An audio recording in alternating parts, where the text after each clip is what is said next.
धमाके के बाद का मंजर खौफनाक था। चारों तरफ धुआं और चीख पुकार मची हुई थी, लेकिन उस धुएं के गुबार में राध्या कहीं ओझल हो गई थी। मित्तल भवन के ड्राइंग रूम में सन्नाटा पसरा था, जिसे रह रहकर किसी के सिसकने की आवाज़ तोड़ रही थी। परिवार का हर सदस्य बदहवास था, सिवाय दादी के। दादी के चेहरे पर चिंता की लकीरें नहीं, बल्कि एक अजीब सी कड़वाहट थी। जब काफ़ी देर तक राध्या का कोई सुराग नहीं मिला, तो दादी का धैर्य जवाब दे गया। उन्होंने मेज़ पर हाथ पटकते हुए कहा, बस बहुत हुआ। अगर वो खुद से चलकर इस घर में वापस आ गई तो ठीक, वरना कोई भी अपना पैर बाहर नहीं निकालेगा उसे ढूंढने के लिए।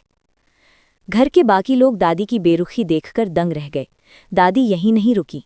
उन्होंने तिरछी नज़रों से रजनी की ओर देखा और जहरीले स्वर में बोली, रजनी, एक नंबर की निठल्ली और नकारा थी तुम्हारी बहू।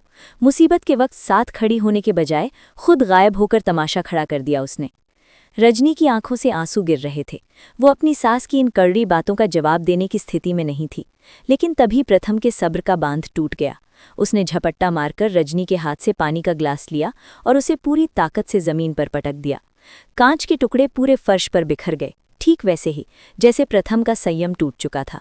प्रथम ने गरजते हुए कहा, दादी, मैं नहीं जानता कि दुनिया की बाकी औरतें कैसी होती हैं, लेकिन मैं राध्या को जितना समझ पाया हूँ, मुझे इतना पता है कि वो ऐसा कभी नहीं करेगी।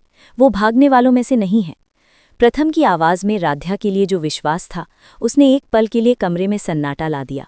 उसी वक्त मित्तल भवन के मुख्य द्वार पर एक हलचल हुई। एक बुजुर्ग महिला, जिनके चेहरे पर तजुर्बे की झुर्रियां और आंखों में एक